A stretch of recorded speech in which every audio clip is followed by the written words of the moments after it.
Pernyataan dunia akan baik-baik saja, tenang, aman, ekonomi naik, bisnis mulus tanpa putus. Itulah dakwah yang menenangkan hati.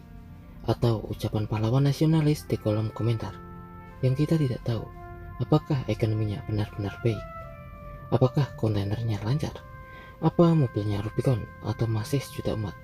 Punya Harley hitam atau perut ikat tali tambang? Pernyataan indah sebenarnya memiliki dampak yang positif.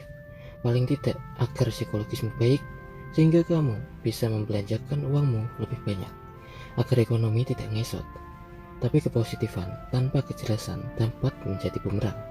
Ambisi itu bagus, tapi melamun itu buruk. Sayangnya, para kapitalis yang ambisius bukan hanya yang pengekspor, kecuali pemain komoditi, tapi semuanya. Coba Anda tanya YouTuber, apakah view-nya elit, RPM-nya sulit? Semua akan terkena dampak dari dua negara, antara Amerika dan China. Sebenarnya inilah momen di mana Tiongkok bisa dinilai kelayakannya untuk tembok perdamaian. Inilah momen di mana Asia benar-benar menuju keajaiban baru. Namun sayangnya, Tiongkok tak mau mendesak untuk bernegosiasi dengan kedua belah pihak agar adil. Tiongkok malah menyalahkan Amerika Serikat sebagai biang kerok, padahal peran Tiongkok sangat dibutuhkan. Tiongkok memiliki peran perdamaian terbesar, tapi kok malah menyalahkan? Sudah jelas karakter musuh suka ricuh, tapi pura-pura nggak tahu. Tiongkok seharusnya sudah tahu ada harga yang harus dibayar untuk jadi adik kuasa. Tak ada gratis di dunia ini. Tak ada yang namanya kami hanya ingin dagang bersama-sama membawa keharmonisan. Tolong jangan diganggu agar Anda dapat pahala. Padahal Tiongkok adalah negara yang paling realistis. Mungkin ini efek terlalu banyak memakai obat tetes mata.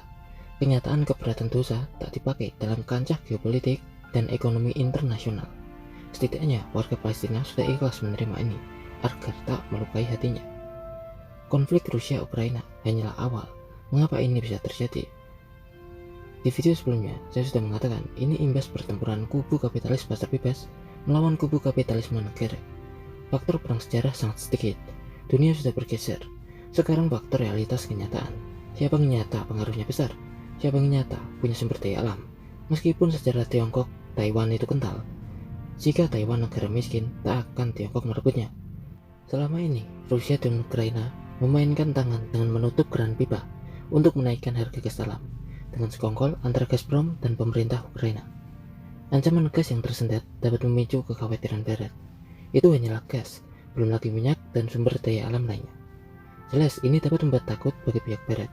Apabila negara-negara lain juga ikut menggunakan alat-alat kapitalisme negara untuk melemahkan keamanan negara demokrasi pasar bebas. Maka, mau tak mau, Ukraina disyarat gabung Uni Eropa agar lepas dari pengaruh Rusia.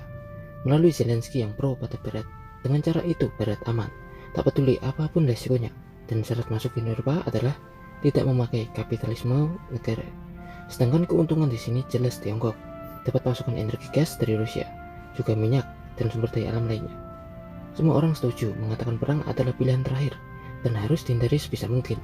Tapi sejarah yang penuh belokan itu sudah banyak membuktikan keinginan tak sama dengan kenyataan.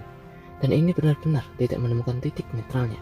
Karena dua ambisi di sirkuit sama, sedang kehabisan bensin. Mau nggak mau, senggol lawan akan jatuh. Setelah perang Ukraina 2024, Taiwan pertempuran berikutnya. Cina akan berusaha menyabot Taiwan. Karena Taiwan dianggap memiliki nilai strategis yang tinggi bagi China, terutama dalam hal ekonomi juga teknologi. Semoga Cina bisa independen teknologi, tak usah campur Taiwan, agar lawan seberang tak ngajak krisis bersama. Dan puncaknya 2030, perang artificial intelligence. Permulaan bukan drone tempur, drone lalat, atau semacam senjata laser, tapi diawali pengurangan tenaga kerja. Yang disasar, ya mencolok dulu. Kemungkinan robot taksi tanpa supir. Inilah kapitalisme versi baru. Korporasi tertentu yang memegang kekuasaan melalui algoritma kapitalisme. Namun sebelumnya, di tahun 2025, ada gesekan Laut Cina Selatan, menyebabkan gangguan jalur perdagangan, otomatis merugikan ekonomi. Tidak menutup kemungkinan negara terdekat akan terkena dampak ini, yang mana membuat ketar-ketir pengekspor dari negara Asia Tenggara. Lalu, setelah itu senggolan di India, masalah nuklir. Dengan permulaan di Pakistan, ini sudah perang dunia ketiga mestinya. Tapi tidak secara halus, tidak terang-terangan, hanya nunggu siapa yang pertama menekan tombol ke warga lawan. Semoga tidak akan terjadi hal bodoh semacam itu. Lalu, pertempuran arus media. Tiongkok berusaha menggeser YouTube dengan cara video short melalui TikTok. Jelas YouTube akan kesulitan, dan apa boleh buat ikut menirunya. Karena otak manusia suka instan, mencari lautan dopamin, dan diberilah tampilan yang hot, tampilan negatif, tampilan anak pamer harta bapaknya. TikTok dijadikan ajang lomba megalomania, lomba-lombaan adu negatif. Sedangkan Tiongkok, India, pemudanya lomba-lombaan pamer knowledge. Media itu diawasi dengan kendali kekuatan TikTok. Ini bisa menjadi damage nation bagi tetangga jika tidak diawasi ketat. Dan Tiongkok juga bisa leluasa menutupi gerak-geriknya melalui media TikTok. Tentang berita manuver Cina membuat pulau-pulau reklamasi di Laut Cina Selatan yang semakin memperlebar.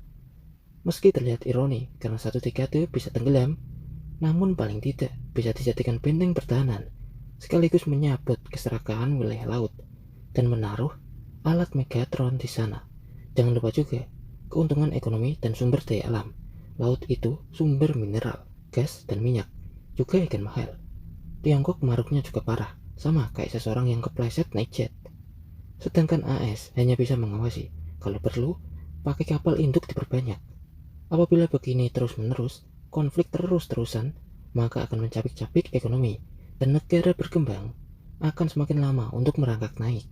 Sedangkan Tiongkok takkan kenapa-napa, karena memang ekonominya sudah kuat.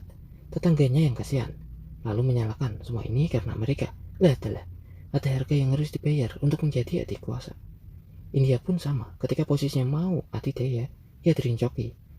Apa jadinya jika Tiongkok tak mau mandiri teknologi dan benar-benar menginvasi Taiwan? Lalu, ambisi Laut Cina Selatan itu akan digunakan Barat untuk menunjukkan kerakusan dan menjelekkan